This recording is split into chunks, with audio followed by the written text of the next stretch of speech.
Okay, shalom. In fact, shalom aleichem, peace be upon you. And in Arabic, that would be assalamu alaikum. Okay, that's as best as I can pronounce it. I have tried to have a look at YouTube to see how that's pronounced, and obviously I've heard it a few times before because I've been around Muslims quite a lot.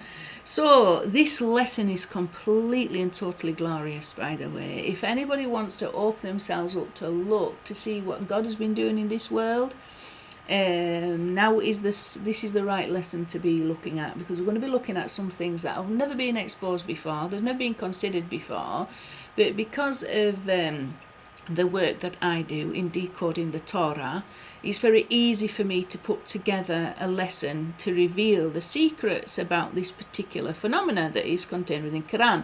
This lesson is the secret Torah revelations about the Alef-Lam-Mim in the Quran and the Moshiach. Okay, and Moshiach. It's phenomenal, obviously, because the letters Alif-Lam-Mim are very similar to the Hebrew letters Alef Lamed Mem. Okay, so we can draw some parallels between what the Alef Lamed Mem mean in Hebrew and in Torah, and possible indications what this means. Where it comes from is in the Quran. There are places where the opening of the book, Surah, has got these three letters, Alif-Lam-Mim, and there are other combinations of letters that open up. They're mysterious, nobody really knows what they mean. However, in this lesson, we are going to be having a look at it from a Hebraic point of view, what these letters actually mean, and they're very, very powerful coded messages from God. As far as I'm concerned, very, very powerful coded messages, and we need these messages revealing in this time. So let's go and have a look at the lesson objectives for a start off. Lesson objectives: come, let us reason together. So we should all be reasoning together now. We've got to be very grown up and adult about this. So a lot of my teachings are about the unity that's to be found between the Abrahamic faiths, and that doesn't mean to say that we have to nullify ourselves to each other and have one single religion. I don't believe that, because we've all got different aspects of fulfilling the will of God, the will of YHWH from a Hebrew point of view, and the will of Allah from a Muslim point of view. This lesson is wonderful. Honestly, I'm so delighted to be able to use all my understanding and knowledge and my analysis, thousands and thousands of pages of analysis, to be able to decode this. You'll be aware from my lessons, it's all about decoding the Torah, decoding the New Testament, and now we're going to have a look at decoding the Quran, because, as I've pointed out in many of my lessons, the fact that God has revealed himself to Muslims in a particular way to bring them to an awareness and a consciousness of the one true God is not by accident. It's by the absolute will of God, and it's not something that we can ignore. We've got to open our eyes and take it very seriously, because God is taking it very seriously. These peoples, there's no vanity and emptiness in this world. There's only purpose and meaning and the glory of God. So at the end of the day, we either have to see that, or we see some other thing. We close our eyes, we blinker our eyes, and we see darkness and evil instead.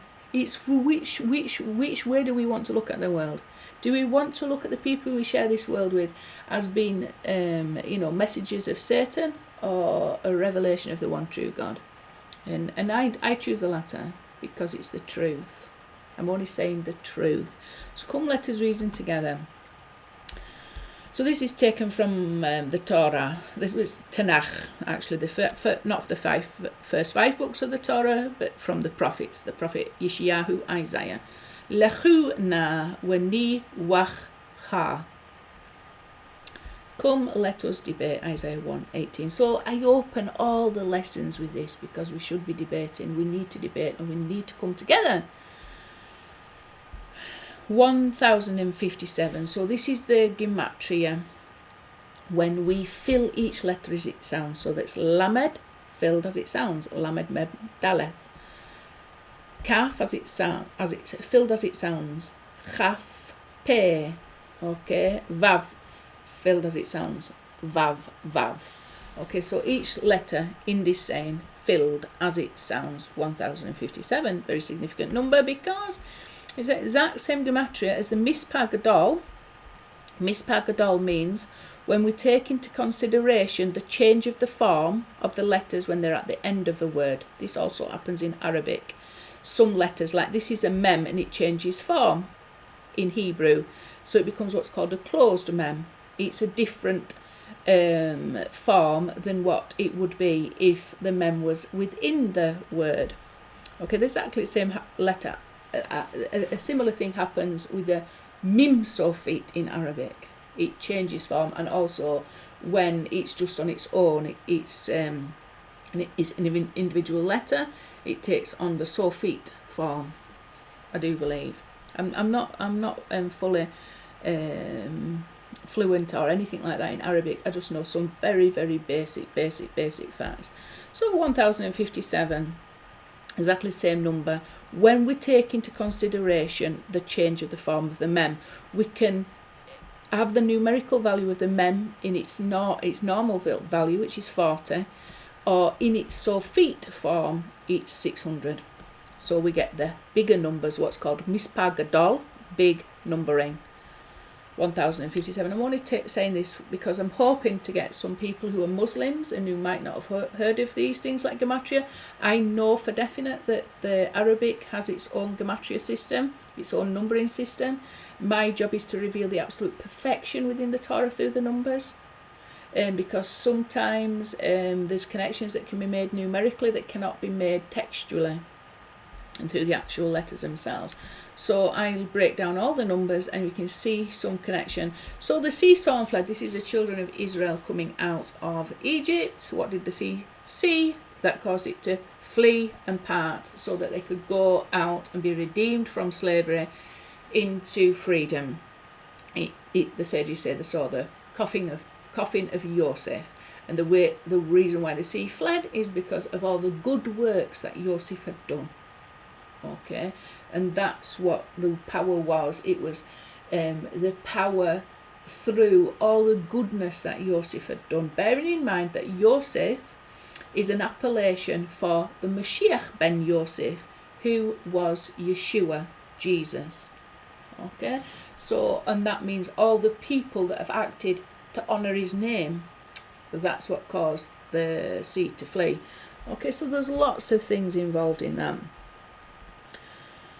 If we add up the regular and the Mispah Gadol, it comes to 1334, which is 2 times 667. So there's 5 books of the Torah. Bereshith, which is normally called Genesis, Exodus, which is Shemot in Hebrew, Vayikra, we will come across that to do with this Alef-Lam-Mim, Alif-Lam-Mim, not in this lesson, in next lesson. The whole concept of Vayikra, we will actually come across it in this lesson, I do apologise. Vayikra is Leviticus, the book of Leviticus, and then you've got Bamidbar, which is the book of Numbers, and then you've got Davrim, which is the book of Deuteronomy. They're the 5 books of Moses, the most important books within what's called the Torah. The others are the prophets and then the writings. So they don't have as greater significance as the first 5 books of what is called the Torah. And the Torah is perfect. So 1334 is 2 times 667. 667 is the average of those 5 books of the Torah, taking into consideration the Mispah Gadol. So that would be the Mispah Gadol numbering. There's only one Mispah Gadol letter in the entire Torah, the 5 books of the Torah, which is to be found in Davarim. So the Mem in Davarim is a Sophite letter. And if you add all the values up for the Mispah Gadol numbers in the Torah, it comes to 5 times 667. So it's basically the good works that he did was in accordance to the Torah. That's what we know is good works. The commandments that we find in the Torah are really the good works that we should be doing. And then we've got this phenomena and scorpions. So the Torah was given in the desert. It was given in no man's land because it was given to all peoples. It was not given to just Bnei Israel although they were the only ones at the time that received this teaching. Okay, it was rejected by everybody else, but Bnei Israel, Nasser, Venishma, we will hear and we will do and we will hear. So they, even before they understand what they're doing, they will continue to do the will of God, and that's what that means. So it was given in a place, what's called in the Tanakh, and I think it's actually in the Torah, is a place of snakes and scorpions. So the desert is a hostile environment. Why? Because it's only in that hostile environment that we can truly learn the will of God. We can truly learn about God when we have to wrestle against all the adversities in life, when we confront all the obstacles that there's possibly to confront in life. It's only in that place where we truly know the greatness of God to deliver us and to redeem us, and to show mercy and kindness and grace. And it also reveals his unity. In that place where you are being challenged to the depths of the evil forces that could come against you, and you see that the power of God is able to override completely those forces, then we have confidence and we have absolute certainty that there's only YHWH, there's only God and nothing else beside him. Okay, he's the only power. And we really do learn that when we are being tested. So that is why the Torah is given in a place of great testing, to reveal this truth, to reveal that even in the depth of darkness and the depth of trial, there is only YHWH, nothing else beside him. If we add these two together, it comes to 441, which is the exact gematria of truth, emet. So we get the truth in that situation. The truth is that can be sustained and maintained no matter what the change of circumstance. The truth is always the truth, no matter what circumstance it's placed in. So guess what? If it's the truth, it will stand up against scorpions and snakes in the desert experience in every test. Okay? So we can see the square ordinal of snakes and scorpions, is 1057. Okay. So we can see that's connected to the concept of Moshiach Ben Yosef as well. Then you shall delight with YHWH. So this is a prophecy that we want to get to that stage of delight, oneg, true spiritual pleasure. True spiritual pleasure is to know the oneness of YHWH, to know the oneness of God, to have this revealed, to be in a face-to-face relationship with the name of YHWH, a face-to-face relationship when you know there's only him and nothing else beside, and he's the only sovereign authority and he's the only power, and you can see that and perceive that face-to-face. It's what we call a face-to-face experience rather than a back-to-back or peeping through the cracks of exile. 139 is Yonah Hanavi. So Yonah Hanavi is Jonah the prophet, and he is the main prophet through which we are able to perceive the truth regarding the concept of Moshiach Ben Yosef, the Messiah son of Yosef, who is Yeshua, Jesus. Okay, so we know there's a connection. And he reveals the truth. The dove Yonah means the dove of redemption. There's three parts to the dove of redemption. There's the body and the two wings, and these are the aspects of the Moshiach. So first was Moshe, the body of the bird. Then there was the left wing of the bird, which is the concept of Moshiach Ben Yosef, and then the right wing of the bird, which is the concept of Moshiach Ben David, Messiah son of David. And we will see how these relate to the Jews, the Christians and the Muslims, and also these three letters. We're going to get there, and these three major concepts, what do those two united together reveal? Well, the dove of peace. That's what the whole concept of the Mashiach, the whole concept of God dwelling with us in physical reality, revealing his oneness even in physical reality, and his unity and his authority and his sovereignty. But this doesn't get revealed until there's peace. And that comes via the truth that's revealed. Okay, but my face shall not be seen. So this comes to 1057. So with the numbers, what you get for every single thing that's holy, you get something that's unholy to test us and to try to test us. So it's like a balance. The numbers in the Torah are perfect. So for everything good, you'll always find something that is evil that we've got to contend with. This is so that we can always be in a situation where we have free choice. God does not make the tests easy. If he makes something easy, then he will always put an obstacle in the way. Something negative that makes us have to fight to do what's good in life. So, but my face shall not be seen. This is really talking to Moshe. Like when the glory of YHWH passed by him, when he was put in the cleft of the rock, and he was able to see the attributes of mercy that YHWH desired to reveal to him. He saw it from the back. He says, "My face you shall not be seen." But there is a time when we are able to perceive God face to face. Obviously, we can't ever see his actual face because he doesn't have an actual face. But what is representative of his face, and an experience of being face to face to truly know the true oneness of YHWH.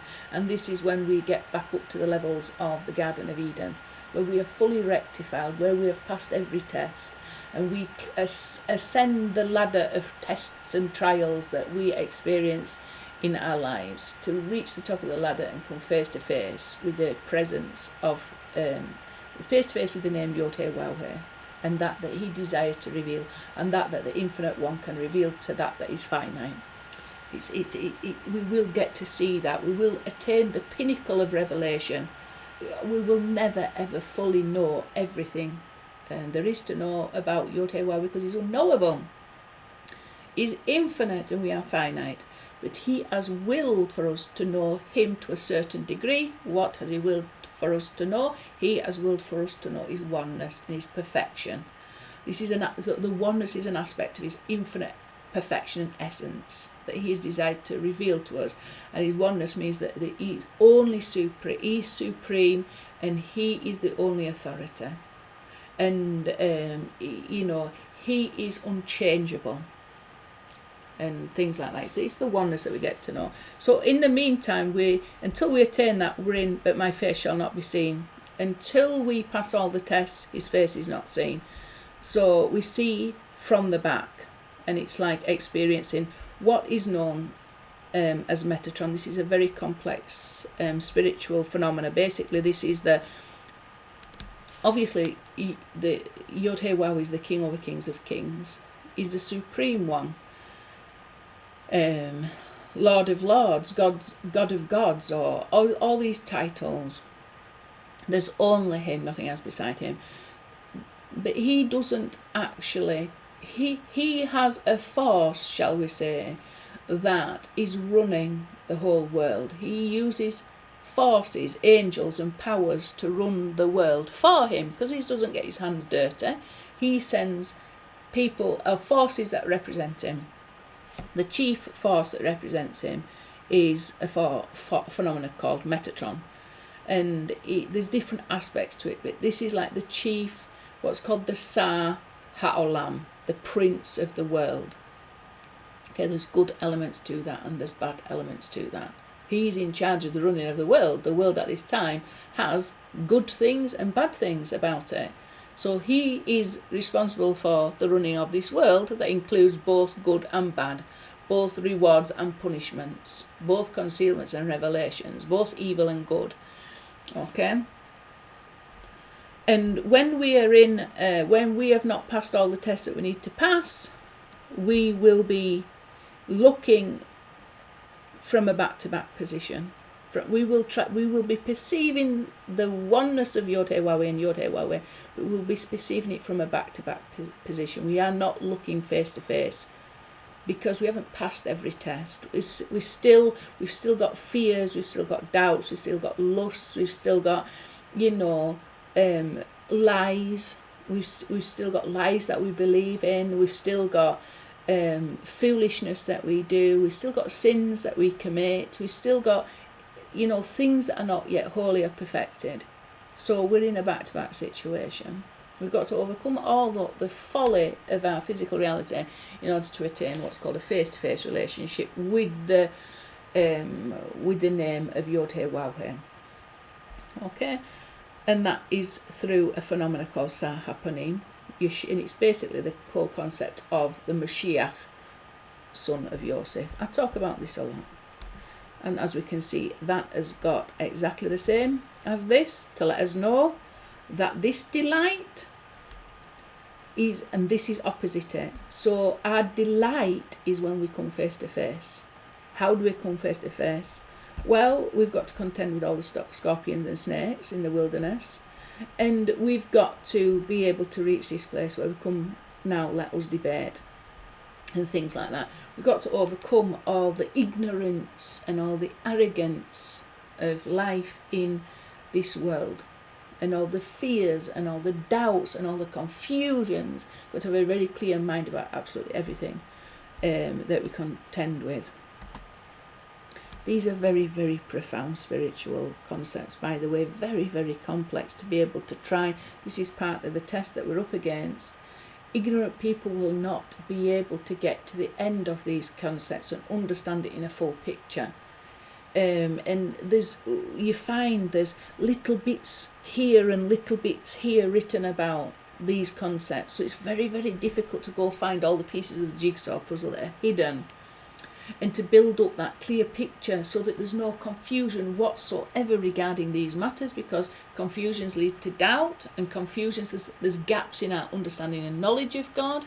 There's gaps in our understanding. If there's gaps in our understanding and knowledge of God, then there will be gaps in our perception of his oneness, because instead of having the knowledge of God, we will have something there instead, and it will be like false knowledge. And that's equivalent to eating from the tree of the knowledge of good and evil. So we need to be just conscious of God. And if we have got lack in our knowledge, then there will be something that fills that gap. Ignorance is what will fill that gap. So you can't stand face to face with God if you're ignorant or arrogant. You haven't searched the matter out completely. Okay, and each according to our own level. We're all made differently. So somebody could be completely ignorant, a simple person, completely and totally ignorant of the great mysteries, and the great secrets, but because they're a simple person, they can sometimes perceive things from their perspective in a much clearer way than a highly intelligent person, because they can just see and perceive things with a level of clarity that sometimes wise people haven't got, because they complicate matters. So it's each at our own level. We're not all the same. We don't perceive things the same, but the end result will be exactly the same. We will overcome all the obstacles of this world that each of us face at our own level in order to reveal that oneness and come face to face with YHWH, God himself. Okay, but like I say, it's a representative of that. Nobody can see God and live. It's told that in the Torah, so it is a representative. So this lesson, what do? What do these three letters, when translated into Hebrew, reveal about the secrets of Moshiach or Messiah? Very, very, very interesting, and a lot. How are these three letters also related to three aspects of the letters Aleph that represent the unity of God? Okay, that's going to make sense too. How are these three letters also connected to the Holy Sephiroth of Tifereth, Yesod and Malchuth, and the unity of heaven and earth? So within Judaism, you've got 10 Sephiroth on the tree of life, and these manifest the will of YHWH. And there are three very important Sephiroth that really unite heaven and earth together, and that's called Tifereth, Yesod and Malchuth. And these also represent aspects of the Moshiach. Tifereth would be Moshe, Yesod, Moshiach Ben Yosef, Messiah, son of Yosef, who's Yeshua.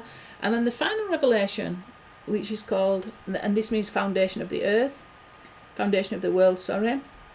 And this is the kingdom, i.e. the kingdom of David, that will be established when Yeshua himself returns.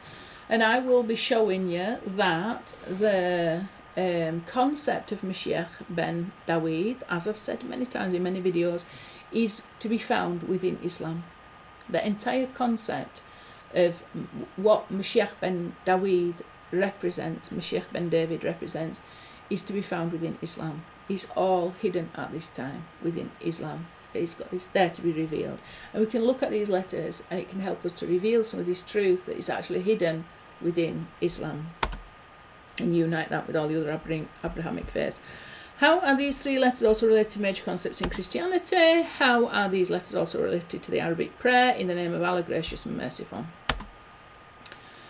And then next lesson we'll be looking at an in-depth breakdown into how these letters are related to Moshiach, the name of God, His graciousness and His mercy. So basically taking this concept of this particular Arabic prayer in the name of Allah, Gracious and Merciful, and looking at that through the lens of the Torah and seeing how that's related to some very, very significant verses in the Torah that reveal a lot to us about the concept of Mashiach.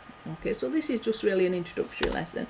We get to the real meaty stuff next lesson. Torah verses who contain initial letters begin with these three letters and the awesome significance revealed. So we're looking at Torah verses that contain the initial letters Alef Lamed Mem, Alif-Lam-Mim, and I've just already really said that. Looking at them, doing a gematria and a numerical analysis into these, and just revealing the utter and absolute perfection that these things can reveal. Okay, let's go and have a look then. Phenomenal stuff, by the way. This really blows my mind. I'd come to an awareness, or had been made aware of this quite a few years ago. My friend pointed out that in the Quran there were these three letters and that they were a mystery, nobody ever knew what they meant. And then recently I've been doing some studies into the origins of Islam and the possibility that it was actually, or parts of it at least, were actually written in Aramaic, Syriac, which then connects us to the Hebrew language, bearing in mind that all these languages are Semitic anyway. And then with all the analysis that I've done, the alphanumerical analysis, just looking at that and saying, okay, so if there's a connection between these three letters, and there obviously is, Alif-Lam-Mim is very similar to Alef Lamed Mem.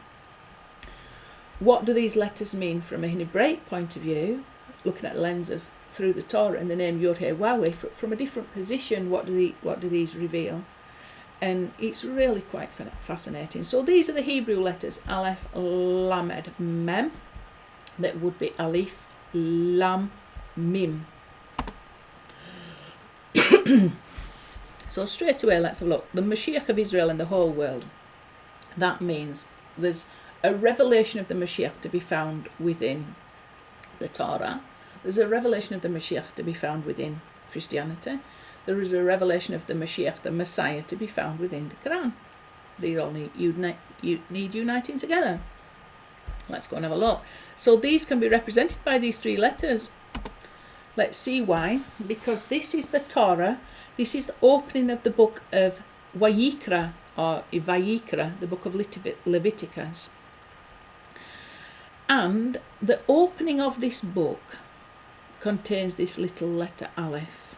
Some of the letters in the Tanakh, in the Torah, are little, and some of the letters are bigger than normal. In the Tanakh, I should say. And in this case, this is a little Aleph. Okay, the opening of the book. Vayikra el Moshe Vaydeber, saw and spoke and called to Moshe and said. Right.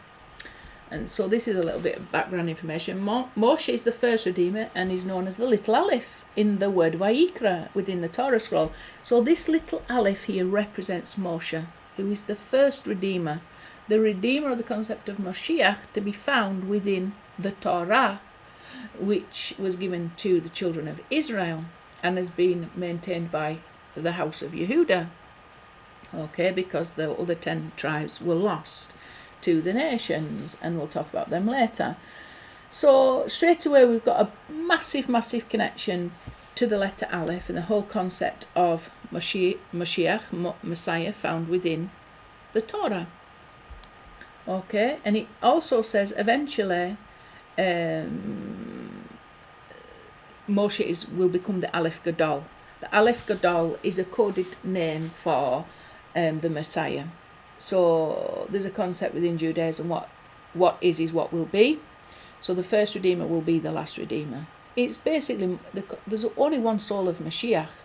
He's just come at different times. He came first as Mashiach, Moshe. He came again as Yeshua, and he will come a third and final time as Moshiach Ben David, if he hasn't already come, which is a very strong indication that he has. Okay, he will eventually become the Alef Gadol, or he's in the process of coming. He's in the process of being revealed. We've just had the, we've had the foundations given. Moshe is, the whole concept of the Messiah is in the process of constantly coming, constantly being revealed. Okay, so we're in a position where we haven't had the full, complete revelation, but we've had the foundations given to us, and from that we've got to almost give birth to the Messiah. We've got to push him out and take the raw materials that we've been given and really dive into them until we reveal the complete and total and full revelation of the Messiah. We've got to do the work below. And the final piece of the puzzle, what's called the 1000th piece of the puzzle, the Aleph, because Aleph can mean 1,000 or it can mean one. And it's to do with the concept of Messiah. How do we know? Because Messiah, son of Yosef, plus Messiah, son of David, comes to 1,000. 566 is Messiah, son of Yosef. And the number for Messiah, son of David, when David contains an extra yud, the letter yod, which is spelled, I think it's 286 times it's spelled with an additional yod in the whole Tanakh. So this is 434. Add them together, 566 plus 434, it's 1,000. So the whole concept of the Mashiach is related to the number 1,000. So we can see that that's related to the letter Aleph. Within the Aleph is contained all the concepts together of the Messiah. We'll talk about that later. So Moshe will eventually become the Alef Gadol. He's the little Aleph at the moment. Why is the little Aleph? Because he's very much humble. The concept of Messiah found within the Torah, found within the Gospels, and found within the Quran is not yet reached its full maturity. It's something that we've got to grow and develop, like a baby in a womb. We've got to grow and develop it to full maturity, okay, and see it right through to the end. And then hopefully we will have either what's called the birth pangs of Mashiach. We'll give birth to this in a very, like going through a painful labour, but at the end the labour will be forgot. As soon as the baby is revealed, as soon as we've given birth to a fully mature, healthy concept of the Moshiach, all the pains of the labour will be forgotten, because we will have attained that we've been desiring to attain. We will be rectified back up to the status that we had in Gan Eden before Adam ate from the tree of the knowledge of the knowledge of good and evil, and then we will be even higher. Okay, and we will be what I've been talking about. We're coming to a face-to-face relationship with YHWH. Okay, God. So Aleph, very important. It's related to also God himself is called Alufo Shel Olam. He's a complete total. Alufo also means master. So master of the universe. Alufo Shel Olam. And I talk about this Aleph all the time because YHWH hides in the Aleph. He hides himself with himself in this world. Because there's only him at the end of the day. There's nothing else beside him. He is completely and totally, he fills all worlds and surrounds all worlds. But our eyes are blind to this reality. So Moshiach will eventually become the Aleph Gadol, fully given birth, not just a little Aleph like this, but a big Aleph worth 1,000. Okay. Lamed then, the Lam. So Yeshua is the second Redeemer, Moshiach Ben Yosef, Messiah, son of Yosef. who came for the lost house of Israel. So there was a division in the house of Israel, and 10 tribes got scattered into the nations and lost. They're no longer called Jews. So a lot of people don't identify themselves as Jews. I identify myself within this bracket. Okay, so I am not a Jewish person, but I am a Hebrew, and I am of the children of Israel. But I was once lost, and through Yeshua and all that God has done through a belief in Yeshua, I've been brought back to the truth. I don't call myself a Christian. I was at first, but then I realised there was a lot of lies within Christianity, and I rejected a lot those lies, but I kept the truth. I originally abandoned my faith in Yeshua completely, and I went towards Orthodox Judaism, and I went to try and convert. I used to go to the synagogue every single week, went to Israel 20 times, learned Hebrew and things like that, got myself attached to the Jewish people, but then I found problems within Judaism as well. Okay, things that we should be challenging. We shouldn't just accept the lies just because we haven't got an alternative. We've got to really seek out and not be ignorant and arrogant. We've got to humble ourselves and say, well, this really isn't the truth, is it? Even when it hurts us to say it. We've got to be honest. And so I see myself as from the house of Yosef. And Yeshua is the one who said he came for the lost of the house of Israel. This is specifically those lost 10 tribes that were separated from the house of Yehuda, the house of the Jewish people. We were separated, we cut off, and we went into a much deeper exile than what the Jews went into. This equals Lamed. So this is the letter Lamed. Why is it connected to the letter Lamed? The Lamed equals 30. That's the numerical value of the Lamed. Yeshua began his teaching at 30 years old. He was sold for 30 shekels. All these are highly significant, by the way. The 30 shekels, for example, are all highly significant, but it's definitely totally pointing to the concept of the Lamed. The ordinal of Lamed is 12. Yeshua came to unite all 12 houses of Israel. Okay, not just the two. Well, there's basically 3 of the tribes contained within the Jewish people at this time. There's the house of Yehuda, and there's the Levites, and there's the Benjaminites. They are the 3 main tribes. Okay, the other 10 tribes are not part of Yehuda. They are lost, and it was Yeshua that came for those lost to bring us back to an awareness of YHWH. Okay, but unfortunately this message has got corrupted and fallen into what's called Edomite exile. So this was taken over by the Romans. The Romans added to it a lot of corruption, all their pagan gods. The Torah itself has fallen into what's called Erev Rav domination. Erev Rav are the mixed multitude that came out with the children of Israel from Egypt. It talks about this mixed multitude, what's called Erev Rav. And when Moshe died, the Erev Rav took control.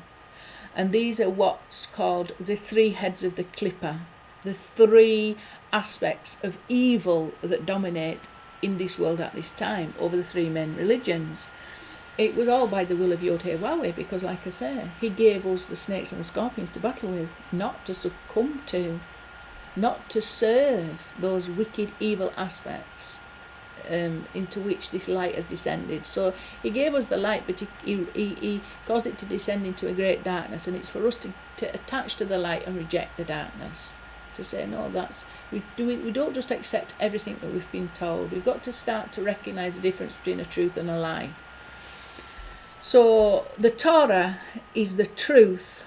It's absolutely, totally and utterly perfect, and my teachings reveal this all the time, because from a numerical point of view it's utterly and absolutely perfect. I'm an accountant and a maths teacher, and when I look at the Torah numerically, I've never ever found anything other than more perfection and more perfection and more perfection and more perfection and more perfection revealed. King David said the Torah is perfect.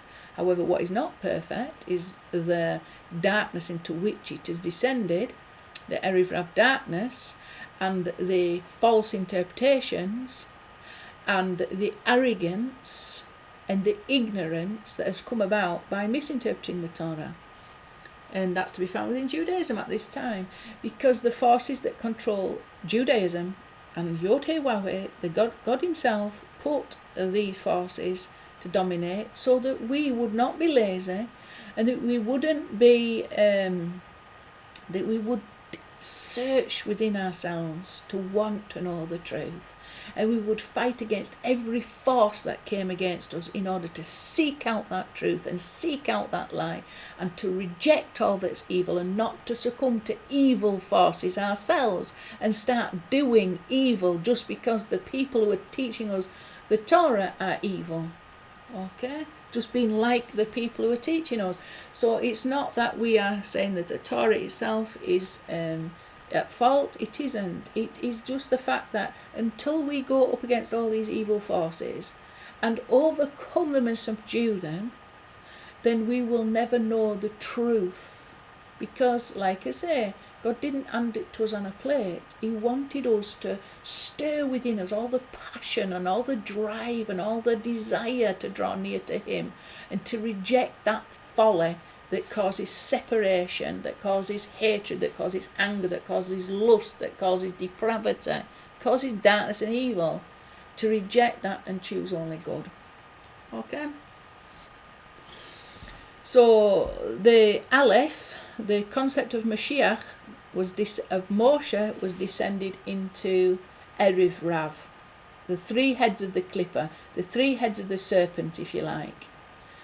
And these are the three main religions in this world at this time. Very, very powerful evil forces that control. So the first one, the most evil, is the Erev Rav, and that's what controls the majority of Judaism at this time. There's a few people, very few people that are really genuinely seeking the truth and seeking to unite people together and seeking to reveal the truth that is hidden within Christianity and hidden within Islam. Very, very few people indeed. But they do exist, and they're coming more and more and more and more. And we've got to be thankful for this. People are waking up and rejecting this evil that's caused separation and looking for the truth instead, and humbling themselves, accepting that God is greater than their own pocket version of him. You know, just he's bigger than just what he's doing within your own people. His light and glory fill the entire earth, and it's for us to see that and perceive it, rather than to look at something and only see evil outer shell, the evil facade, the mask. We've got to look beyond the mask, we've got to look through the veil and see the light that's hidden within. Okay, so like I say, I talk about this all the time, the Erev Rav. And also the initial letters of, there's 5 types of Erev Rav. They're called the Anakim, the Rephaim. Well, if I use the word Negara, which are the initial letters rearranged of Erev Rav, if I use the letter Negara to describe the 5 aspects of the Erev Rav. So then the Nephilim, the Gibborim, the Anakim, the Rephaim, and the Amalekim. And they're all very powerful spiritual forces of evil. And the word Negara for these 5 aspects of the Erev Rav spell the word in Hebrew evil plague. And we can see what has been affecting us recently, so we know that we've all been infected by an evil plague called Corona. The whole world has been affected by it, and this is partly connected to this whole concept of the Erev Rav. These were mixed multitude. They weren't the children of Israel, but they joined with the children of Israel and came out of Egypt, so they were like Egyptians. And a lot of the corruption that they brought into Judaism is the Egyptian magic. And it's got dressed up, and it's been called Kabbalistic magic. You're not permitted to do it at all, but it gets done anyway. People do Kabbalistic magic all the time, and it's so infiltrated within Torah at this moment. It's very difficult. There's nobody qualified enough to understand even what's written in the prayer books. So people could literally be saying Kabbalistic magical prayers and have absolutely no idea what they're saying whatsoever. Now, I do look at the Siddur and the Machzor, the different prayer books, the prayer books for the daily prayer books and the prayer books for the festivals. I've spoke them all. I've gone to synagogue. I've learnt them all, and that's, so I do know what I'm talking about. Within there, they are so complicated. There are so many prayers. It would be very, very difficult for absolutely anybody to understand even what they are praying. And within that, there has been Kabbalistic magic inserted. There's been it's all based on Kabbalah, and some aspects of Kabbalah are very good, the esoterically hidden teachings, and some of it is based basically on Egyptian magic. And it's very difficult. These people will be doing it and not even knowing what they're doing. And there's a big history. If you were to go search out amulets and incantation bowls, you can just run a test you can just run a Google search and find it out. The extent to which the Jewish people in exile have relied on Kabbalistic magic is very, very, very extensive. There's no question about it. It might not be to such a great degree at this time, but still all these Kabbalistic amulets, we know they're connected to this evil force called the Erev Rav, so they're not the true Jews. They're what's called the Erev Rav Jews. The Erev Rav influenced. It's a spiritual phenomena, a wicked spiritual phenomena. Like I say, it's associated with the evil plague. The 5 aspects are called Negara. They're very powerful evil forces. But like I say, it's very much connected to Kabbalistic magic, and we know that it's connected to the Erev Rav because we're told in the Midrash about the Erev Rav are the ones that built the golden calf, and they used Kabbalistic magic to do that. They had a golden plate, and on that was the same golden plate that was used to raise up the bones of Yosef. This is all coded message, by the way. We've got to look beyond it. It's all coded message to point us to the fact that Kabbalistic magic infiltrated Judaism via the Erev Rav. Kabbalistic Egyptian magic. And lots of people today are relying on that magic, and because it's become so common within Judaism, people don't even associate it with the Egyptian magic. They don't even question it. It's just become so common that it's not even questioned anymore. But this was the same magic that was used to lead the children of Israel away to worship a golden calf in the desert. It was all done. The golden calf was made via a Kabbalistic amulet with the words Shah Aleh, ox arise, and that was the Kabbalistic. This was the same plate that was used to raise up the bones of Yosef. The Egyptians had used magic to stop the bones of Yosef from leaving Egypt because they knew that the children of Israel had sworn an oath to Yosef to take his bones out of Egypt when they left. So the Egyptians knew that if they could keep his bones, the children of Israel couldn't leave because they'd sworn an oath. So they used magic in order to hide those bones. And Moshe, there were 2 stories of how Moshe found the bones and raised them up from the River Nile. They'd been put into a lead casket and cast into the River Nile. And Moses managed to retrieve those bones. And like going back to what I said initially, it was the goodness of Yosef that symbolises the goodness of Moshiach Ben Yosef that caused the sea to split, that allowed us to go through and to be redeemed from Egyptian slavery. Okay, but the amulet that Moshe used to raise up the bones of Yosef, so you can use this if you have got a very high, holy, pure status like Moses, you can use these things if it's for the sheer sake of heaven, which means to reveal the glory of God. You can use these things, but if this thing is just to reveal your own glory, or to empower lies and delusions, and something that would conceal the oneness and the absolute authority of YHWH, well, you're not permitted to use it at all.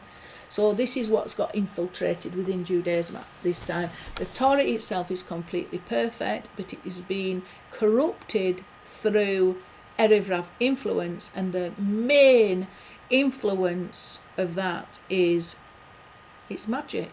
It's Egyptian magic. There's no question about it. And like I say, it doesn't take long you don't need to go back. Look, you put Babylonian Jewish incantation bowls in. There was in every house these magical formulations, and they've just recently found a lead curse, a lead Jewish curse. So all kinds of things was written. It was all Kabbalistic. A lot of the Kabbalistic people at this time are writing Kabbalistic amulets for wealth and for protection and things like that. And it's very, very common within Judaism, Kabbalistic amulets, and nobody really knows, because nobody's holy enough to know whether these are truly holy or evil. And this is the problem, where you can't even discern anymore if this prayer is based on magic or if it's based on something good. So it's become corrupted. And then it's not just that. Then it alters the entire mindset that you have. Instead of trying to reveal the absolute oneness and glory of God, you reduce to trying to reveal your own superiority, your arrogance, and I don't know. It's just something is very amiss. Something is very amiss. And there's a very dark spirit involved within Judaism at this time. It's in all the religions. I'm going to go through the Christian religion next, and also the Arabic, the Islamic religion. It's all the same, but I will say that Erev Rav is the most evil. We're told this. Okay, it's the most evil. Why? Because it hides it hides the brightest light. That's basically it. The light of the Torah is the brightest light of all. It's the greatest revelation of the unity of the name YHWH. So in order to get that light out, you have to go up against the biggest, darkest forces, the biggest snakes and the biggest scorpions, in order to get that light out, that light of truth out. It's as simple as that. He gave us the biggest challenge, and the light that is hidden in the Torah is the greatest light of all and the hardest light to get out. It's as simple as that. It's concealed in the darkest place, and it's only through sheer humility can you get that light out or touch it at all and reveal it. So there's a lot of Jewish people that obviously are aware very much of that light and who represent that light in this world. But then there are very dark forces that are dominating over the Jewish people and Judaism at this time. Okay, and also that darkness acts as a protection. It's like a skin on a fruit. It's like the shell of a nut. Inside it protects the fruit. Outside it's just an ugly, dark, hard thing, but it's protecting something. And this is what the clipper is called. So the Erev Rav is likened to the shell of a nut or the shell of a fruit. It's the skin that you need to tear off to get to what's inside. But it also protects the fruit until it's fully mature. So everything has got a good purpose. Got to remember that God is only good. So even when he's created something like these outer evil shells, it's only to protect what it's hidden inside. So the sweetest fruit, the one that's most protected, is the light to be found within Torah. Okay, so there's lots of people that just look at that dirty outer skin, look at that evil outer hard dirty skin, and they will never see the light, or they'll never taste the fruit that's hidden within, because they just see the evil outer shell and nothing else. But God has a purpose, and his purpose is always good, and he only does that to make sure that you have been given a challenge. You want to see what light is hidden in there? You are going to have to humble yourself. You are going to have to get rid of your own arrogance and your own evil in order to set about the task to be able to reveal that's hidden inside. So the outer shells even have a good purpose, to test us, to say, are we stupid enough to think that God has given us the light and all the light? And are we stupid enough to think that when we are confronted with an evil outer shell, that there's nothing good within? And we've got to test ourselves and humble ourselves and say, okay, so everything in this world is hidden in a dark outer shell. Am I humble enough to be able to separate the light from the dark, the fruit from the shell? And it's a task. And some people are not prepared to do that. And some people are. Some people who want the truth are. So, the ordinal of the Lamed is 12. Yeshua came to unite all 12 houses of Israel. He had 12 disciples. Okay, so we know that's connected to the Lamed. According to the Talmud, Cullen 92, there are 30 tzaddikim, righteous people, that sustain the whole world. So there's two versions. There's one version that says there's 36, Lamed Vav tzaddikim, what's called the Lamed Vav, the 36, 30 being the Lamed, Vav being 6. And then in this section of the Talmud, it says there's 30 tzaddikim. So we can see how Lamed is connected. Either way, it's connected to the 30, the righteous people in the world. It's either the Lamed Vav or the Lamed. Bearing in mind, Moshe also equals the Vav. So Lamed Vav, it's the unity in some ways between Moshe and Yeshua that represents the 30. Moshe represents the Vav, the 6. Okay, so what else have I got to say about that? The Sephiroth of Yesod, that is the way that YHWH chooses to reveal himself, his will, is through what's called 10 Sephiroth. And one of them is called Yesod, which is righteousness, which is linked to Joseph. It's obviously linked to Moshiach Ben Yosef also. So there's a connection there because the righteous is also connected to the whole concept of righteousness. And the righteous people of this world are called the foundation of the world. So there's a connection to that as well. That's what I wanted to go through. The righteous people are the foundation of the entire world. Their purity and their goodness and their righteousness is the foundation of the entire world. So that's that concept. The tzaddikim are I've got it here. And the tzaddikim are the foundation, Yesod of the world. Yosef represents Yesod. So Yosef represents Yeshua, who was Moshiach Ben Yosef. So there's all these connections. Lamed is the biggest letter, and Moshiach Ben Yosef is the biggest aspect of Moshiach. More believes in Yeshua, etc. And it's the biggest religion. And it's the religion that has been spread to most areas of the world for the longest time.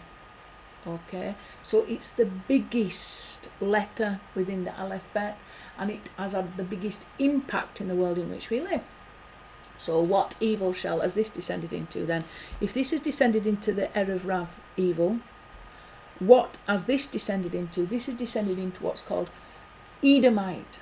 The overall exile that we are suffering now is the Edomite exile. What does this mean? This means this is synonymous to exile to Rome, Roman influence, Roman dominion. In fact, Greco-Roman, Greek-Roman influence. This can come in the form of philosophy. This can come in the paganism that it was adopted into. So you had the truth, this light of Moshiach Ben Yosef, but it descended into Edomite exile.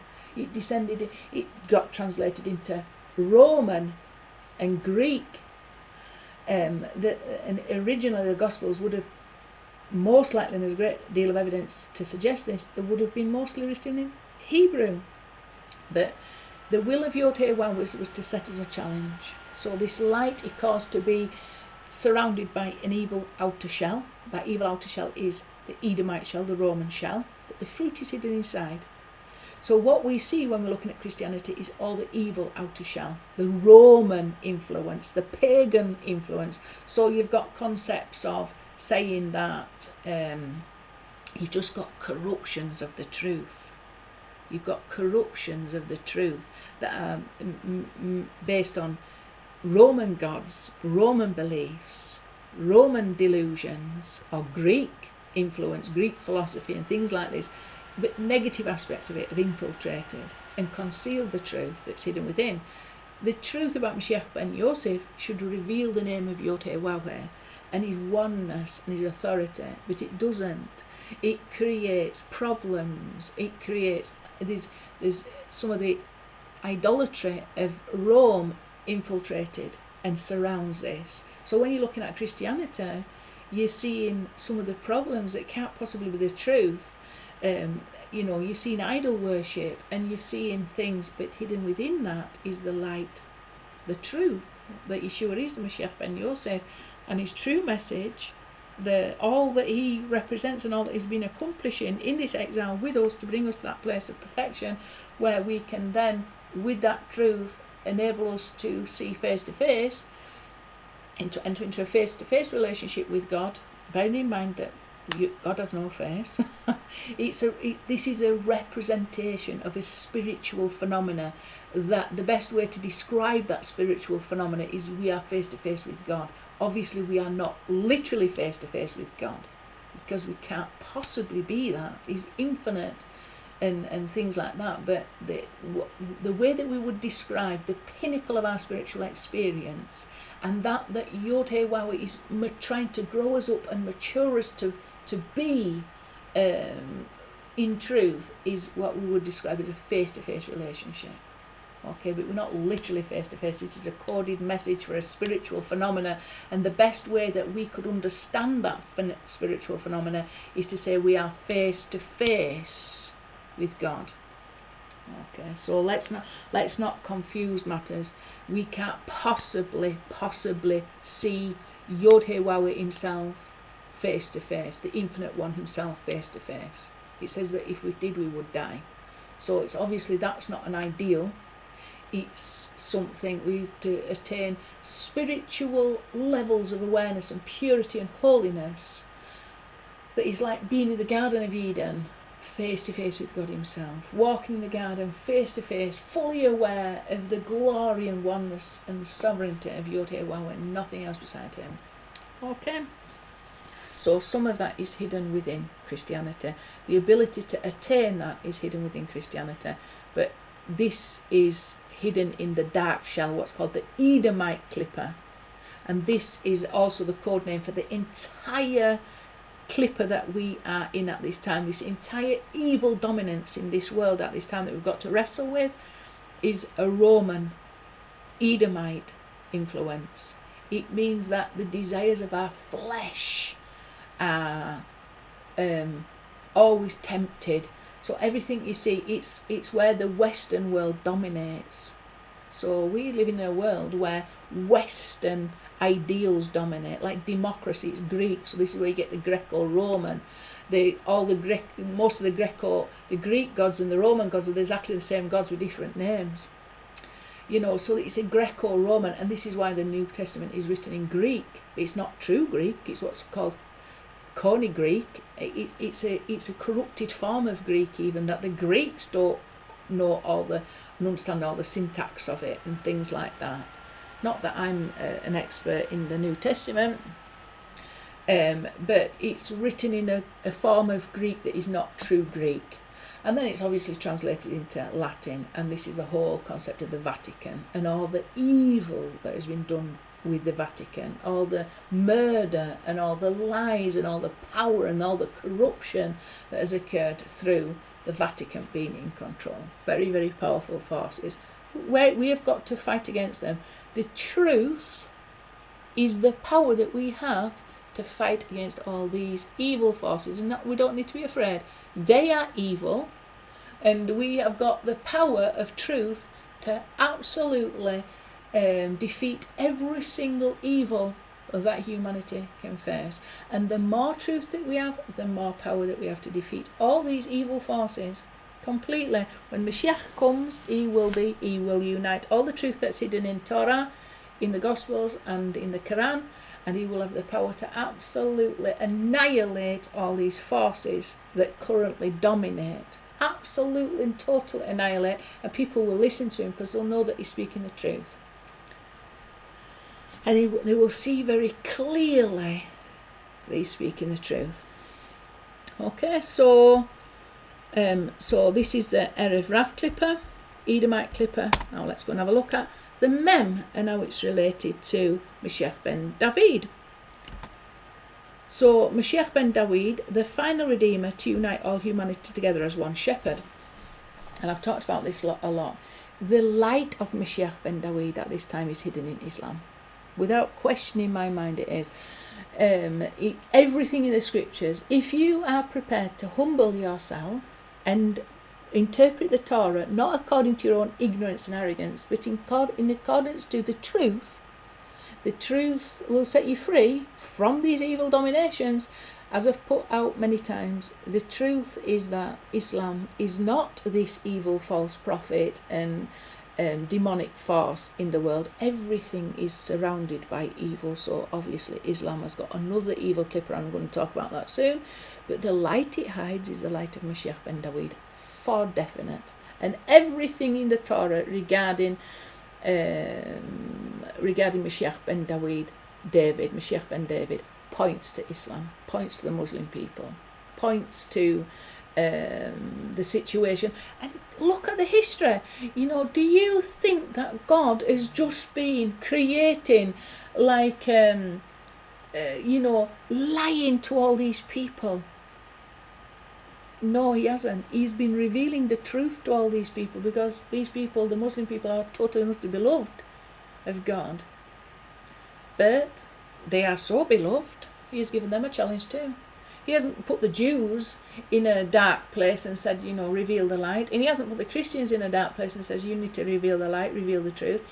He's done exactly the same for the Muslim people, but most people just get put in the darkness with the light that they've got and stay in the darkness, and they don't reveal the light. Like Yeshua said, don't hide your light under a bushel. Let the light break through all the evil layers into which it's descended. And most people don't. They get influenced by the darkness that surrounds it. So they've got some light on the inside, but on the outside they get influenced by all the darkness. They're supposed to fight against it and overwhelm it with the truth, but they don't. But the light of Moshiach Ben David has definitely descended into Islam.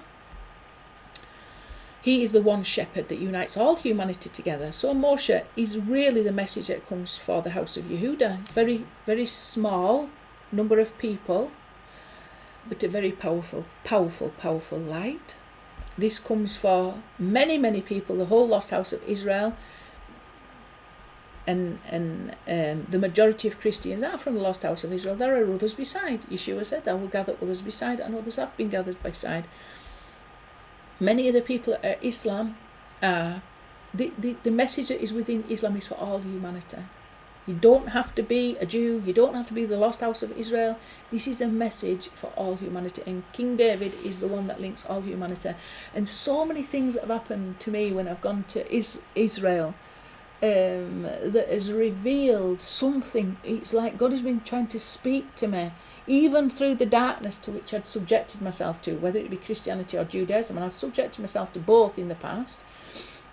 But like the first time I took my children all to Israel, obviously I wanted them to share in the, walk in the Holy Land and experience, the places where Yeshua walked. And I wanted it, and then when I left Christianity, I wanted them to experience, the whole Jewish history and things like that. So I wanted my children's feet to be in that place. I wanted them to experience the joy that I was experiencing, the light that I was experiencing. So I really prayed to God, and I said to God, please, if you can just reveal yourself to my children like what you've revealed to me, to just show them that you're real, because you're telling your children things and you're trying to explain these massive ways in which God has illuminated your life, and really, ways that are difficult to describe to children.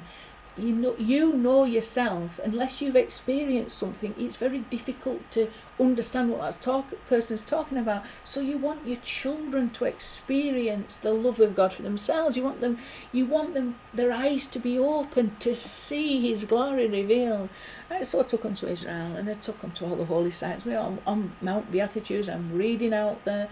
Beatitudes and things like that, took them down to Hak Hotel, Cave of Machpelah, up Mount Hermon, swimming in Masada, walking up the path at dawn to overlook the sunrise coming up over Jordan and the Dead Sea and things like everything I could have done, swimming in the Sea of Galilee, things like that, everything that I could have done, taking them around the to different places, all kinds of different places, and nowhere did they seem, they were like, nowhere were they getting it, nowhere were they on fire and passionate or anything like that. They were just kids, just enjoying being kids in this place, and and they weren't really on board with my whole enthusiasm, which is, they're only kids. I probably had higher expectations than what I should have done.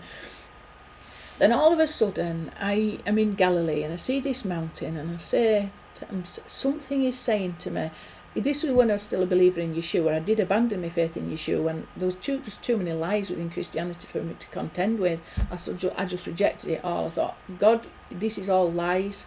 I can't, why it doesn't make sense. I can't sort out the evil from the good. I know there's good, something good has happened, but I can't sort out the evil. I have no choice to abandon it all. And I did do, and I went towards Judaism, and then I ended up abandoning that and coming back.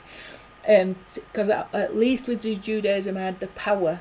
I learned how to be able to sort the good from the bad.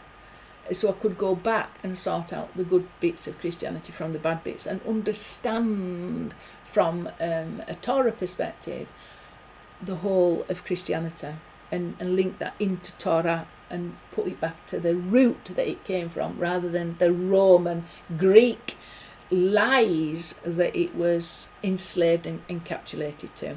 Okay, so I'm in the Galilee, and I'm remembering this verse from the New Testament, which talks about he went to the mountain to pray. It was the mountain, and it stuck out to me. I'm thinking, just wait a minute, this is not any mountain. It doesn't just say he went to a mountain. It keeps mentioning the mountain, the mountain. So I'm stood on the Sea of Galilee, the Kinneret, and I'm looking all around, and I have this inspiration to start looking at the mountains then. And I'm thinking, I really want to go find this mountain, God. I really want to. I want. Which one is the mountain? Which one is the mountain? So I'm looking and I'm scanning. I'm at this place where I can see all the mountains around the Galilee. I'm just below Tiberias, right at the bottom end of the Sea of Galilee, and I'm looking all the way up the Sea of Galilee, and you can see all the mountains that surround on both sides of the Sea of Galilee. So I'm there, and I'm thinking, just wait a minute, this one mountain seemed to stand out for me. It looked like there was just something about it that was different. It was just different. It was just a little bit set back from the Sea of Galilee, but it just had this certain majesty or this certain thing about it that I thought, do you know what? I have a feeling that is the mountain that is talked about in the New Testament. So anyway, I'm thinking, I've hired a car, so I'm driving around and I'm trying to head in the direction of this mountain. Obviously, you've got roads to contend with. You can't just, as the crow flies, get to the mountain that you see in the distance. So I'm having to negotiate the roads, and I ended up in an Arab village called Migdal, the lower end of the Sea of Galilee. And I just randomly got out of the car, and I was getting frustrated. How do I get to the mountain? I can see it. I'm nearly there. I don't quite know how to get to the mountain though. I don't, where do I go from here? So I was trapped in this little village, but I didn't know how to get from the village because there was no direct roads up to the mountain. How do I get from where I am now up to this mountain that I want to climb? And it was getting into the evening by this time. So I just knocked on this door. It was an Arab man that answered, and his wife. And I'm saying, I'm wanting to find the mountain that Jesus went on. Can you help me out? I said, I think it's this mountain here in front of me. And I'm trying to explain to these people that I just want to get them onto the mountain that Jesus himself would have climbed.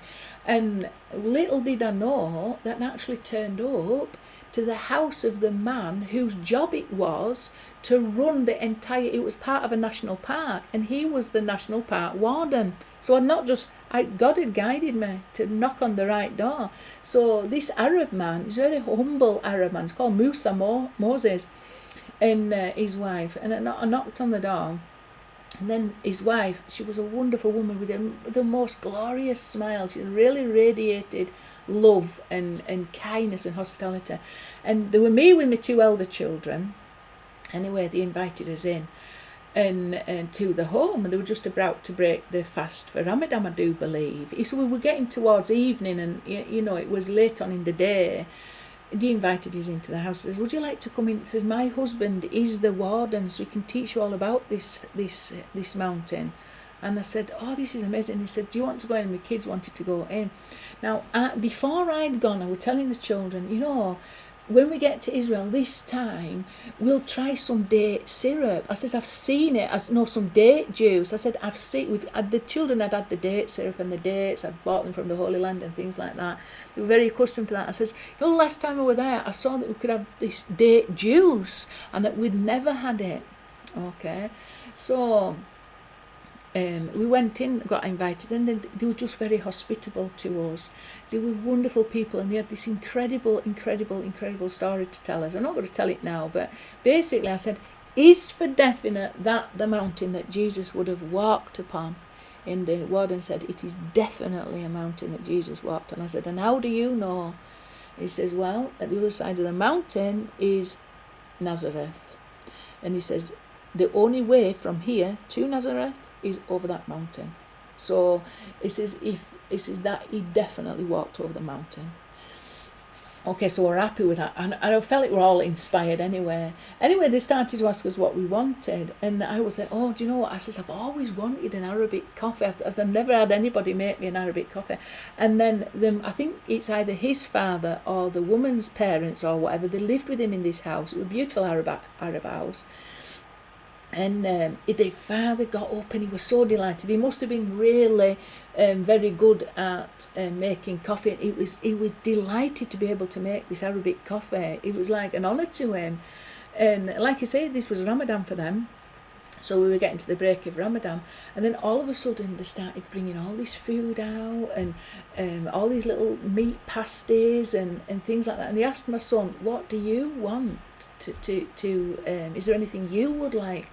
And then my son, because I'd been telling him about this date juice, my son said, I'd like some date juice. And I was thinking, oh gosh, they've asked him for something that's rare and impossible. How will they? And the man, he said, he was delighted. It was as if he couldn't actually believe he'd asked for this date juice, because he had within his fridge he had a big bottle of date juice. So I was thinking, what's the chances of that? I'd been telling my children about this date juice, and I must have influenced them somewhat, because there's the minute that they got the chance, or what do you want? I'd like some date juice, so at least, I might not have been able to share my enthusiasm, but obviously I'd planted some seed of curiosity within my children, that the first thing when he opened his mouth, he wanted this date juice. This man jumped up to get him in, and it were absolutely delicious. Everything were delicious, and they made the Arabic coffee. I think they put cardamom in it.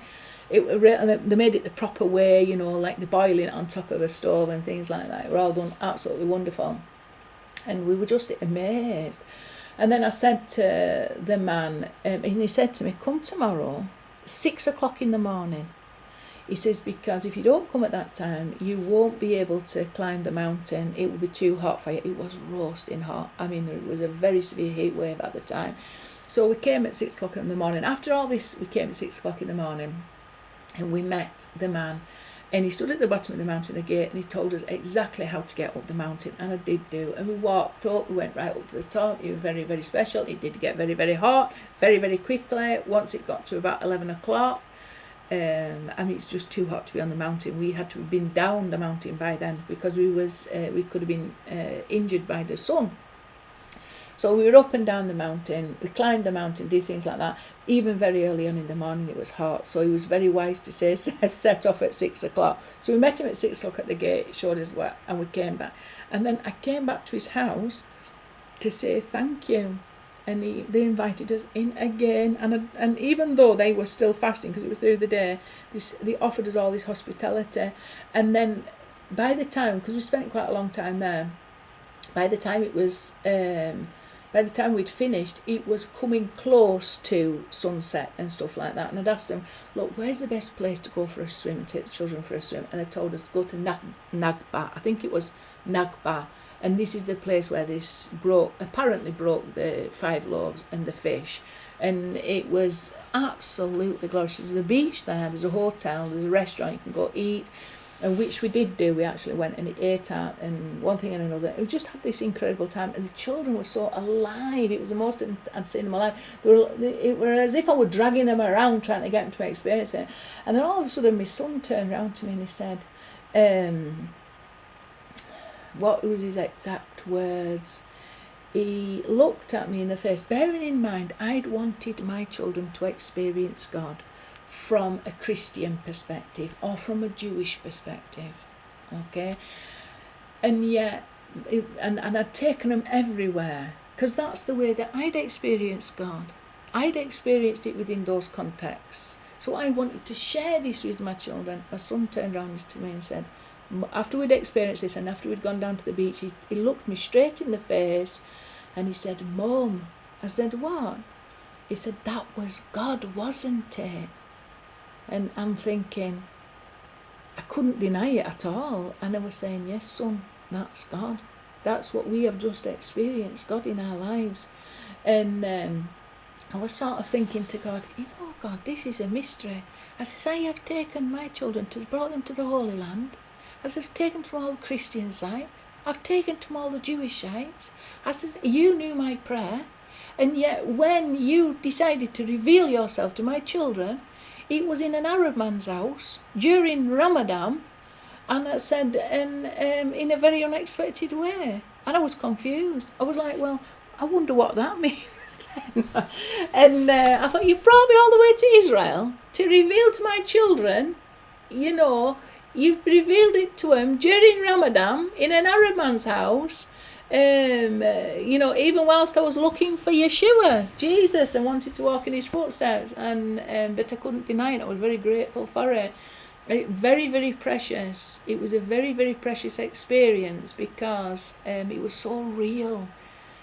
God, you could tell there were so many aspects to it that were so real and so alive and so like you knew that the God's hand of providence was upon you and guiding you exactly to where he wanted you to go. And the children were very aware of it, and it was the only time ever in my life my son has ever said that to me. Okay, he's ever said it so clearly and with absolute confidence that he was actually saying what he had experienced. He had experienced God.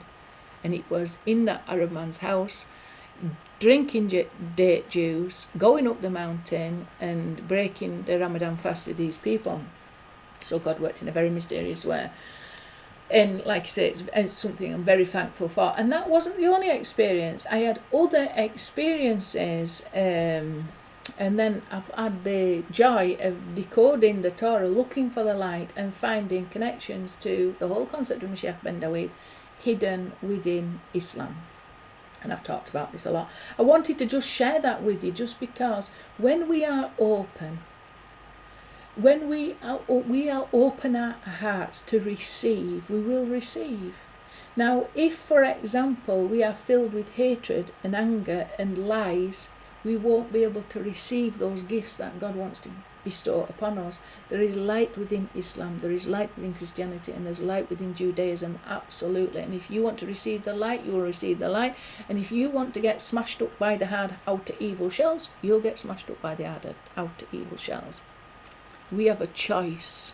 Do we connect to the light or do we connect to the darkness? And I suggest we start to connect to the light more and more. And then, like I said, the Moshiach will guide us to this. God will guide us to this. He is known as the final Mem. This is very clear within the Torah and the Tanakh that is referred to. The concept of Moshiach Ben Yosef is known as the final Mem. How do we know that? Because we've got this word, Lemarbe, which means to him who increases. This is referring to King David. We'll come across it soon. 52 is the ordinal of that, which 52 is Moshiach. It comes to 329 if you add the regular and the ordinal up, 329. 329 times 2 is 658. The luminary is rectified. So what does this mean? In the Torah, the luminary is spelt defective. The Vav is missing in both cases. The Vav represents the truth. So the concept of Moshiach is missing. This refers to Moshiach Ben Yosef and Moshiach Ben David and also Moshe. They're all known as the Vav. The Vav filled with the Vav filled with the Alif, and the Vav filled with the Yod. There's 3 ways you can fill the Vav as it sounds. So the letter Vav sounds, it's Vav Vav. This is Moshe.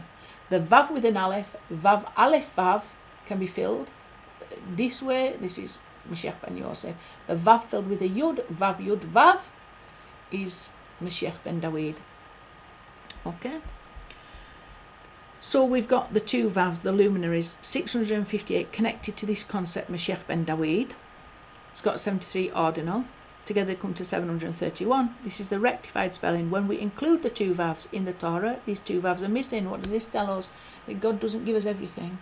He doesn't want to play and say, here is all the light, here is all the truth, here is me fully revealed. Thank you very much. He, like I say, gives the Torah in a place of scorpions and snakes. We've got to wrestle to find the truth and reveal that Vav. We've got to fight against every force of evil and overcome it and empower it or overpower it with the truth. Subdue it completely to reveal that truth, to reveal what the true luminaries are, to reveal and give birth to the Moshiach. We're given a seed and it's for us to give birth to it and to go through all the pains of the labour in order to give birth to that child. And when we give birth to a child, we forget about all the pains of the labour that we have suffered, and we have all suffered. It's better to give birth to a whole healthy baby, to endure those pains and to give up.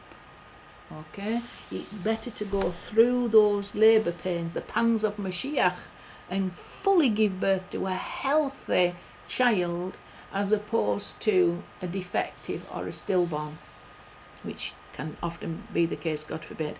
So 731 is the regular and ordinal of the luminaries. When we include the 2 extra Vavs that are missing, the truth regarding Moshiach Ben Yosef, the truth regarding Moshiach Ben David, the truth regarding Moshe, who are all known as the Vav.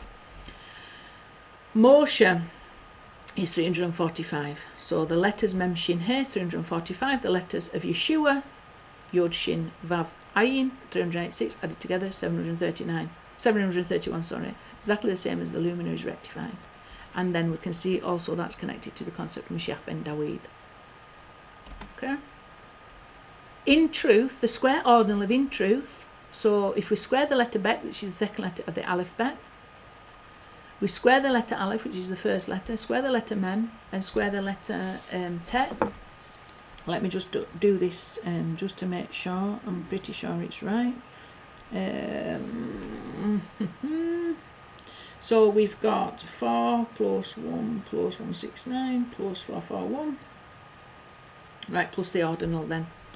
Plus 2 plus 1 plus 13 plus 22. Oh, just wait a minute. Right, I don't know what we're thinking about there. It's 4 plus 1 plus 169. Mem is the 13th letter, so 13 times 13, 169. And I was doing 441, which is Emeth. It should have been 484, which is 22 times 22. And that comes to 658. So it's only because I had not planned to do that, but I just wanted to check because I haven't used that number often. So it's 4 plus 1 plus 169 plus 484 comes to 658. So as we can see, the truth, Be'emeth, and Be'emeth is related to the concept of Moshiach Ben David. So we can see in truth is connected to the luminaries and connected to a revelation of Moshiach Ben David. Only the truth shall set us free. The truth is the only power we've got to overpower lies and evil. The truth is related to good. The truth is related to faith. Lies are related to doubt. Lies are related to fantasy. And lies are related to evil. So a lie is evil. It comes from the serpent. The truth comes from the Moshiach. The truth shall set us free, as Yeshua said. So this here is a very important word within the Tanakh. Let's go and have a look. It To him who increases the authority and for peace without end on David's throne and on his kingdom to establish it and to support it, with justice and with righteousness from now to eternity, the zeal of the Lord of hosts shall accomplish this. That's Isaiah 9:16. Very significant messianic prophecy. And here we've got the word to him who increases, lemar be. To him who increases the authority. Okay, so you can look at Islam, that represent Moshiach Ben Yosef. His authority in this earth has been increased through Islam. Okay, it's as simple as that. To him who increases in authority. Anyway, there's loads of messianic and very significant words that you could talk about in that. But this is very important. Le marbe. This is how it's actually written in the Torah. And it's written in a way that is defective. But all these defects are part of the perfection. Okay, that's what you've got to understand. Just as the missing vavs are a defective way of spelling it, but that defect is part of the perfection because it's for us to complete the perfection. It's like circumcision. A man is born a certain way, but he's not perfected until he goes through circumcision. So we have got to take what we have got and take these defects and reveal the perfection within it. We've got to do the work below. We've got to subdue all these forces of evil to reveal the truth, these lies to reveal the truth. So it's written where the mem so feet, so this is the form of an M at the end of a letter. It should be written like this, which is a different form, when it's in the middle of a word. This is the only time in the Tanakh where a mem so feet, an end letter mem, is written within a word, lemar be. Okay, so this is very interesting. This is very significant because the mem here is on its own, Alef-Lam-Mim, and that's also a Sophite letter. Okay, so we've got a direct reference to Moshiach Ben Yosef there as well. There's many connections between Moshiach Ben Yosef. I've gone on about this a lot within my teachings to Islam. And the fact is, we've talked about the evil that these are surrounded him. So this is Erev Rav evil. This is Edomite evil. What evil is this message descended into? Ishmaelite, the Ishmaelite clipper. What does that mean? It means that it's been corrupted by Arabic paganism. It means that the original message and that light has descended into evil Arabic forces to some degree. Not all Arabs are evil. I'm not saying that at all. I've just talked about a man that we met, very, very wonderful Arab man. But there are forces, the evil shepherds that govern Islam at this time. Usually the imams and people like that. There's a lot of wicked, evil shepherds that corrupt the message, that give a false interpretation of the message, that give a false interpretation of Islam, that don't fulfill the will of God, that God willed for Islam to fulfill in this world, to create vessels of peace, to unite all humanity, create a lot of separation and hatred, and a lot of arrogance and ignorance. They don't allow you to question anything. Why? Because they are in power. As long as you're dumb enough to just believe what they say and don't question it, and they'll threaten your life if you start to question it. It's all kinds of evil. All the people who are the liars, the evil shepherds, always want to control the flock, because a good shepherd controls the flock. David is a supreme shepherd. He is the goodest good shepherd possible. Okay, the Arabic people, they should be, the Muslim people should be the good shepherds in this world, and in a lot of cases they're the wicked shepherds doing evil in the synagogues. I worked as a maths teacher, and I worked in predominantly Muslim schools. When I mean predominant, I mean 99.9% Muslim children.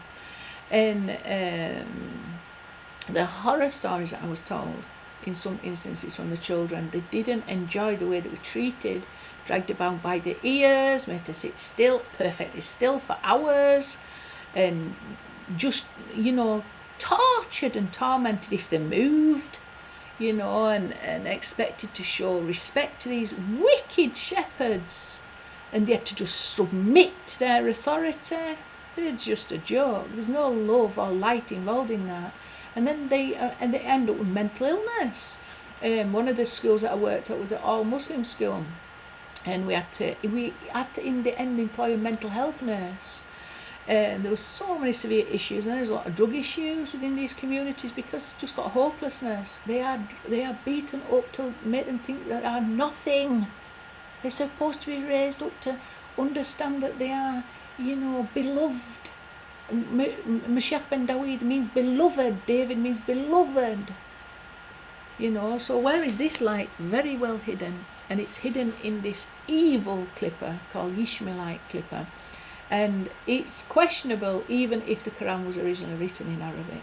And these Arabic, some of the origins of it are pagan. Like I'm not going into detail, but there is Arabic paganism within, just as there's Roman paganism and just as there's Erev Rav magic, there are things that are not right about Islam that have led to a false interpretation of the message. That false interpretation of the message has led to Muslims being corrupted with these lies, and then they act like bad shepherds when really they should be the good shepherds of humanity. But this is not all Muslims, okay? Just as it's not all Christians and just as it's not all Jews. Some people cling to the truth and the light and they represent that, and other people are just the evil outer shell. Look at the way that the Arabs think that they're better than any other Muslim. The true Muslims, it is probably not the truth. There's a great deal of evidence to suggest that a lot of the Quran was actually written in Aramaic, Syriac. I've even looked into this, and there are other things. You've got to start to question this Ishmaelite Arab. Ishmaelites are the Arabs. You've got to start questioning this the evil outer shell.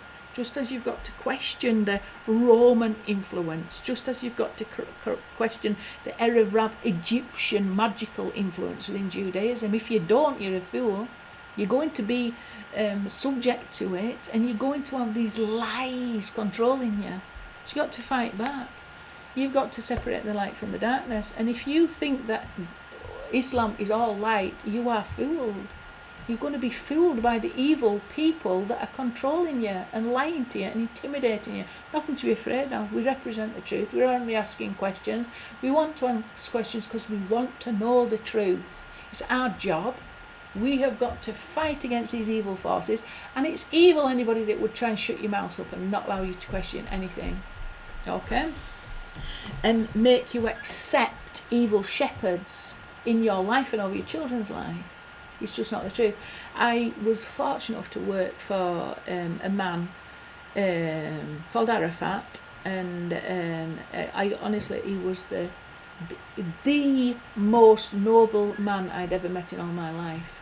And he was a Muslim man, and he was a true Muslim, a true Muslim in every single way. He was a perfect Muslim. He treated all the children that came into his he had his own tutor business. That's how I ended up working for him. He had his own private tutoring services, and he tutored children from all kinds of backgrounds. A lot of them, I will say, are Muslim. Well, a lot of the children were Muslim. The vast majority of the children that I taught whilst I worked for him were Muslim. I was trying to get them into the best schools possible, so I was giving them extra tuition so that they would get into the best schools, pass the exams and things like that to get into the best schools possible, to give them the best chance, because sometimes within the UK, especially Pakistani heritage boys, Muslim Pakistani heritage boys, had a lot of struggles within the education system. So they needed some extra support, and I got some people into some of these really good schools, and I hope they do very well as a consequence of it. And a lot of the tutoring was to get the children into the best schools possible, and we did that. We accomplished a lot, but it weren't just the Muslim children. Obviously, there was other children that got sent there, and we had a lot of success with them as well. So he was just the most amazing person. He never ever embarrassed you once. And it was a very difficult time in my life when I went to work for him. I was going through a divorce, no fault of my own. It was just not something that I wanted to go through in my life, but I'd imposed on me, and so it was a very difficult time. And he was just such a good man. He was so kind. He was kinder than my own family, and he was much more respectful than my own family. And I ended up meeting him. He just said to me one day, he said, "Where are you going?" It was a Christmas holidays, you know, it was close to school down. It was like tutoring. He says, "Where are you going for this holiday?" I said, "I'm actually going to Israel." He says, "You going to Israel?" I said, "Yeah, I'm going to go out there." He says, "I'm going to Israel too." He says, "Where are you staying?" I says, "I'm staying in Jerusalem." Well, we're staying in different places, but majority of the time I was in Jerusalem. He says, "I'm going to Jerusalem myself." And he ended up meeting him out in Israel and meeting his family. And it was just a miracle. You know, I had no idea that he was going, or even that he had any interest to go to Israel. Obviously, he was seeing it from a different perspective. He was going into more Muslim areas than what I would have been going into ever. But the fact is that I ended up meeting him out there, and one thing and another was it was something about it. I can't describe it. It was all divine providence. Again, it was just one of these things that, you know, God had his hand in my life to connect me to Muslim people in a way that I never expected to, because I believed the lies that I'd been told in Christianity, and that like this was a false message that the Muslim people had received, and this was not of God, it was the Antichrist, and you just believe the rubbish that you're told. And then even when I go into Judaism, you know, there's not, from a Jewish point of view, there's not that many positive things to be saying about Muslims, especially when you go to visit go to visit Israel. You know, you can soon be brainwashed into thinking a certain way about Muslims just by going and visiting Israel and being very close to the Jewish people. You've got to see beyond the lies, and God for me intervened and enabled to put these people in my life and to surround myself with people that allowed me to see beyond the lie, because their light shone so bright that they overwhelmed the lies that I had been subjected to. I was fortunate enough to meet true Muslims, and the light was undeniable. Like some of the children that I taught, they were shining children. They shone. There was wonderful, wonderful children. I saw some of the horrible side of Islam. I saw some of the darkness to which these kids are subjected. It was horrendous.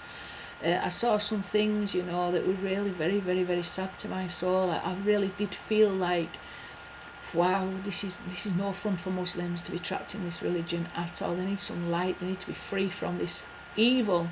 And I do definitely believe that. But so too Christians, and so too Jews. You know, we all have to battle. They don't always are empowered.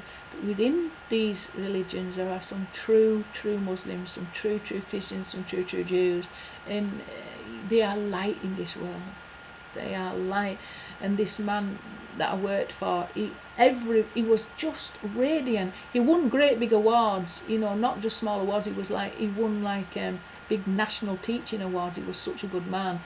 And that's how he ended up with a very successful business. But everything he touched was a success, because he never stopped smiling. You never saw anything other than light beaming out of his face. And like you say, he treated you with the absolute dignity. You can't even imagine. You just have to be thankful to God that you have had these people to meet in your life. And you have to be thankful to God that somehow you managed to draw these people to you. And this, like I say, it was at the worst time of my life. I was at the lowest point in my life ever. And it were really, really very humbling. And I just needed that light in my life at that time to shine and to not make me feel as worthless. Because like I say, when you're going through a divorce, you just feel like you're of no value whatsoever. You're at your most humble state, you know, financially and everything. It's very, very challenging. And then I met this man who just helped me in every way he possibly could. And it was wonderful. Like I say, I ended up meeting him in Israel very unexpectedly, to be honest. But obviously God had planned that in his infinite wisdom and his perfect providence. He'd planned for me to meet him also in Israel, and I did. And I hope to get to see him again there as well one day. Right, so let's move on. So now we've got an understanding these three letters are really, this is a revelation of the Moshiach, the whole Moshiach, that needs to unite in order to unite the people together. We want to see that good shepherd fully revealed, but we're going to have to unite all these letters together as one. You can't just have the light that is within Islam, or the light within Christianity, or the light within Judaism. Do you know why? Because God doesn't want just that light on its own. He wants us to unite all these letters together. They're all different letters, but united they present a unity that we can't perceive until we do.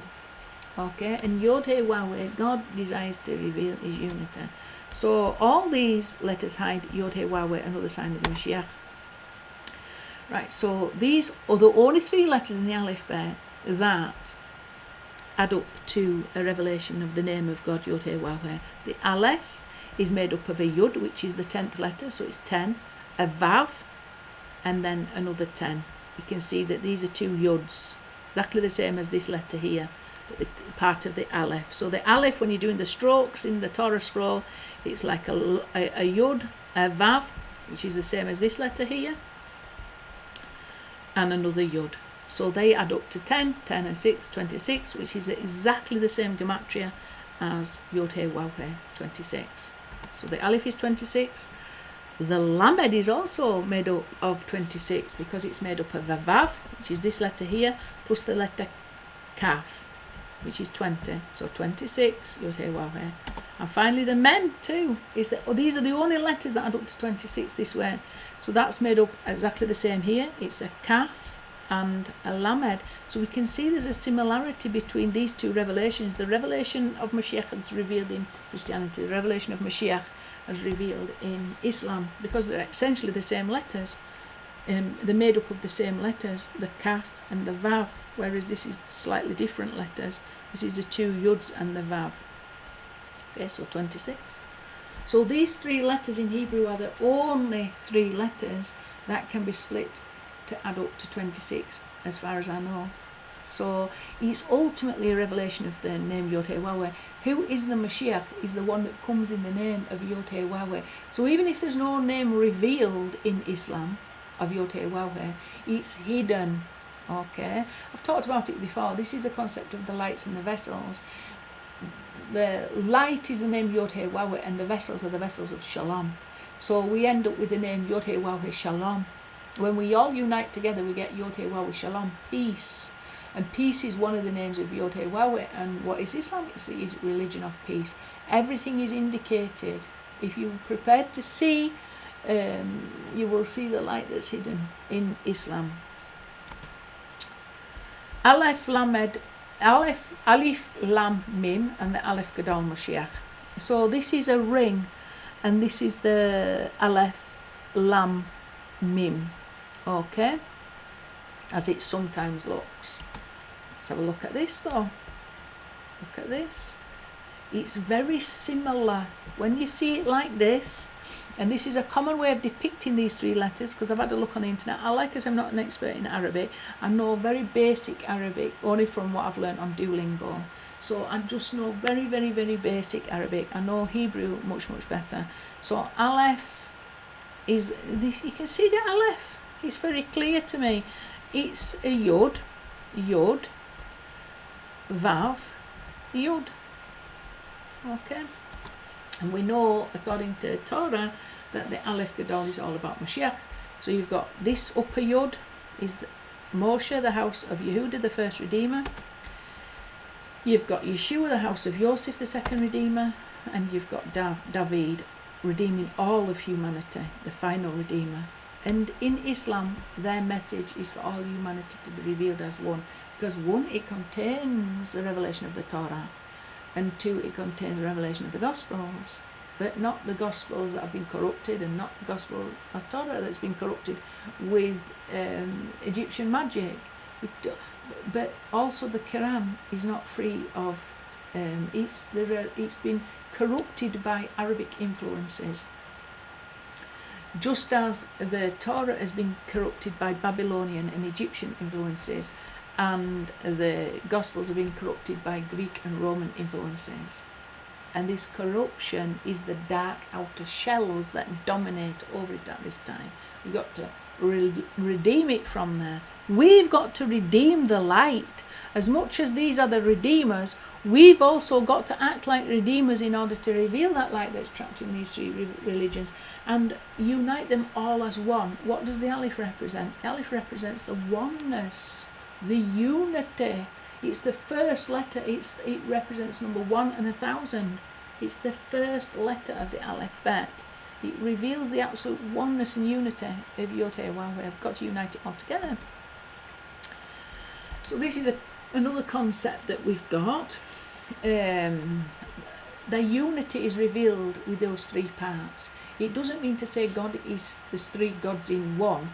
What it means is that the way that his will and his oneness is revealed, it's revealed in three aspects. There's three aspects to that revelation of his oneness.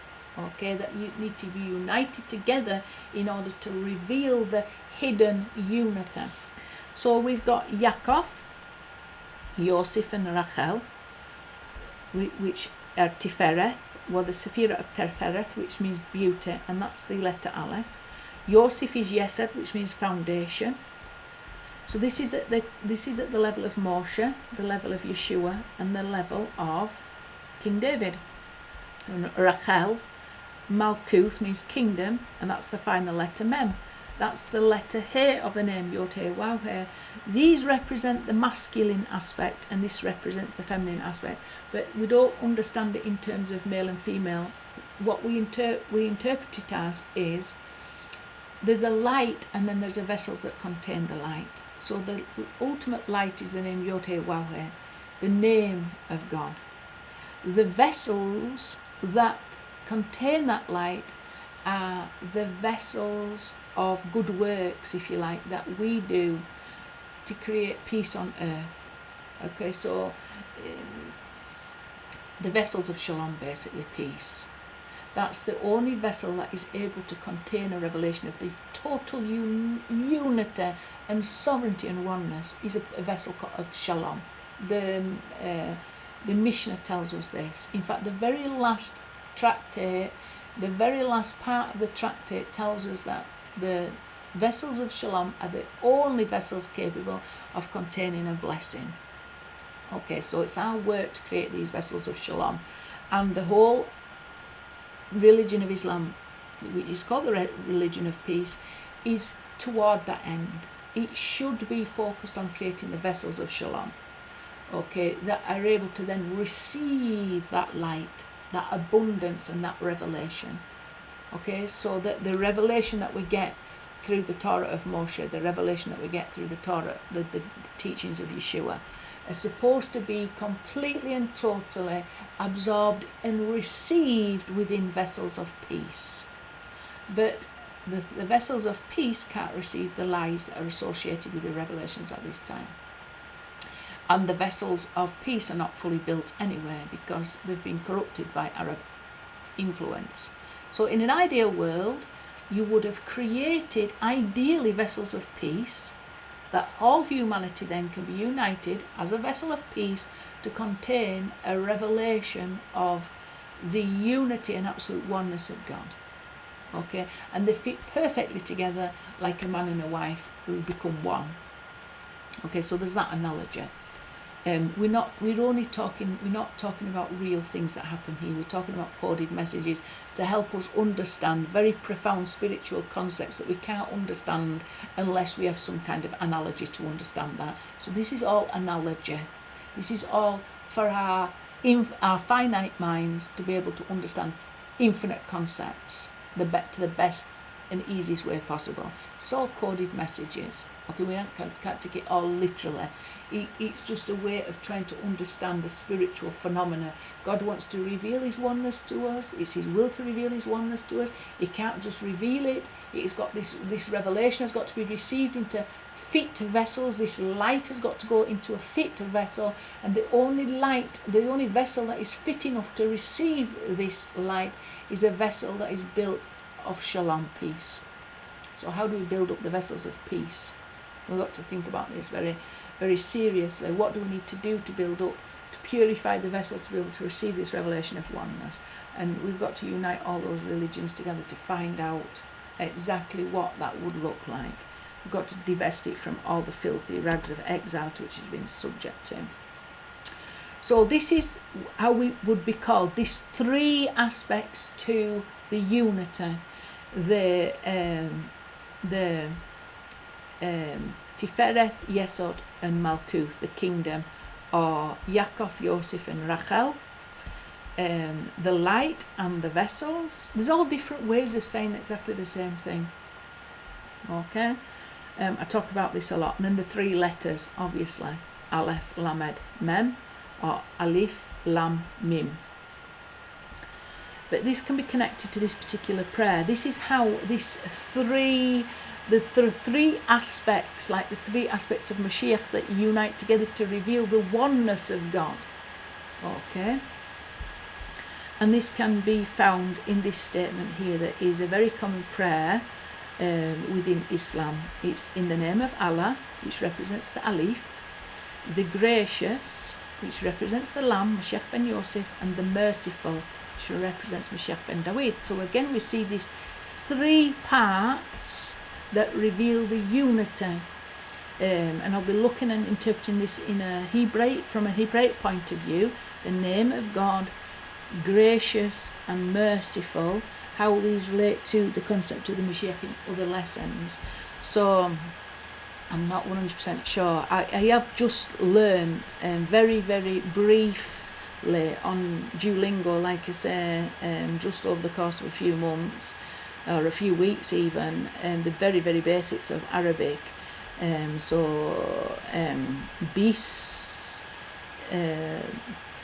Bismil Harahmanir Rahim. That's as best as I can pronounce it, but that's the Arabic for in the name of Allah, which is this part here, bis, and then that's me, bismi, and then that's the rest of it, bismil and that's rahmanir, rahim. Okay, that's the mem feet, or I don't know what you call it in Arabic, but when the letter mim is on the end of a letter, it changes form. Okay, as what we've got here as well. So again, we've got these three parts: the name of God, and Yaakov and Tifereth. This represents the name of God. Yaakov, Tifereth is the name of YHWH. That's the level of the name YHWH. Yesod is the foundation. It's connected to graciousness. Okay, we'll go and have a look at that in another lesson. And the kingdom of Malchuth is, and the whole concept of the Moshiach Ben David, the letter Mem, is related to the concept of revealing the mercy, the Rahamim, what's called the Rahamim of God in Hebrew, and it's very similar to this, Rahim. Okay, I apologise greatly if I've pronounced that wrong. I have tried to pronounce it correctly, and I've even gone onto YouTube to see how you do pronounce it.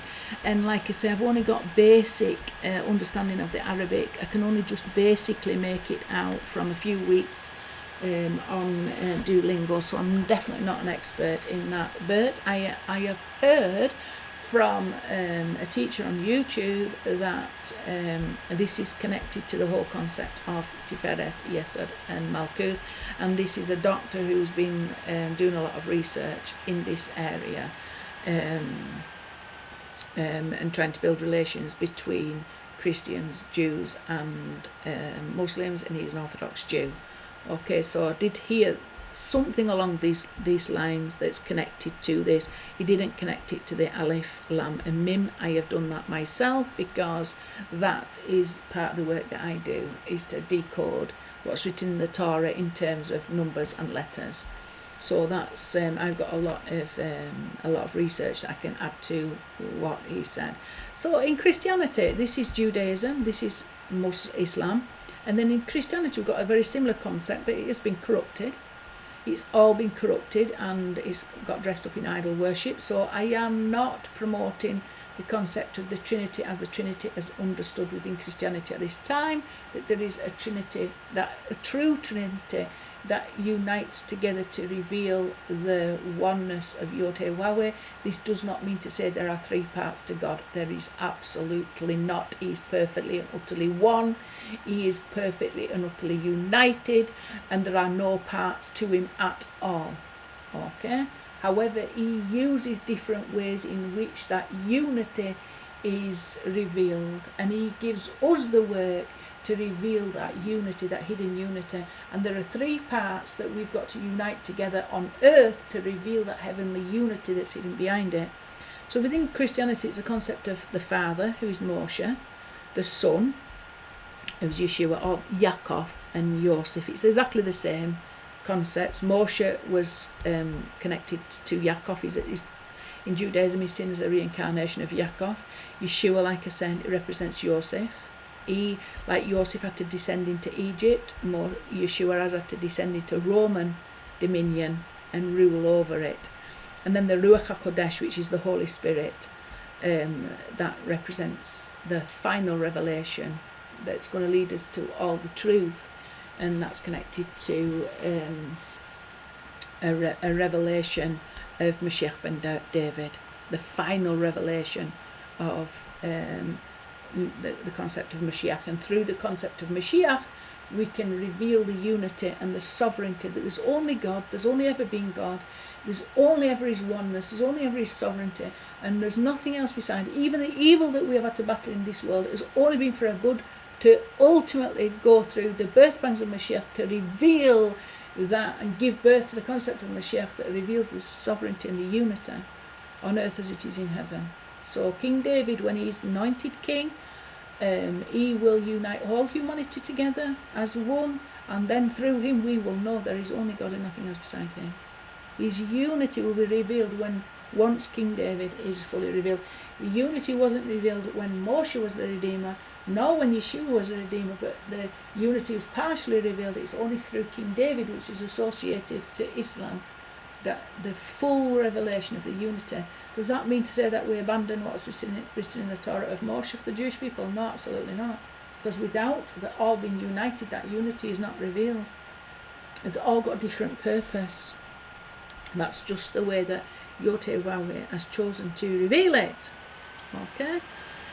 Now I'm going to show you something that I'd never ever asked. Let's just have a look at this. This is a program that I started up in the in the lockdown during the evil plague that we've all suffered from Corona. So this is a school that I set up called Poppy School, and a food program. The man involved is Giganto Biswas Titu.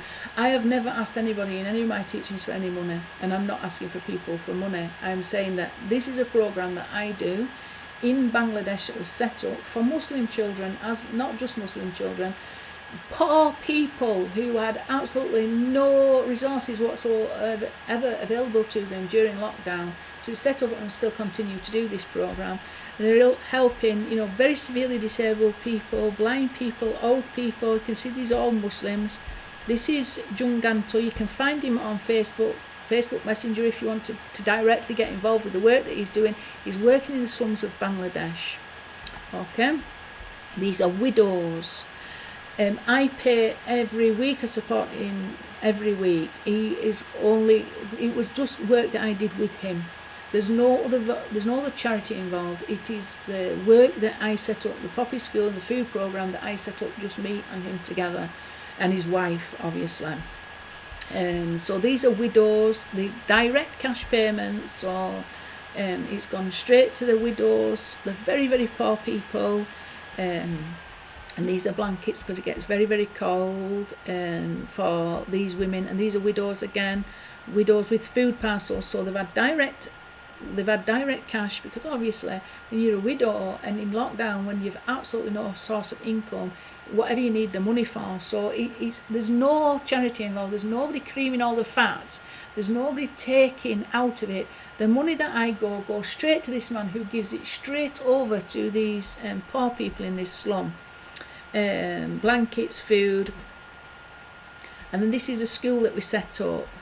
Out of the 15 children we now have, we began with him just teaching, him and his wife, in their own home. Now we've got our own room, and the children gather, and they've got their own uniforms, they get fed food.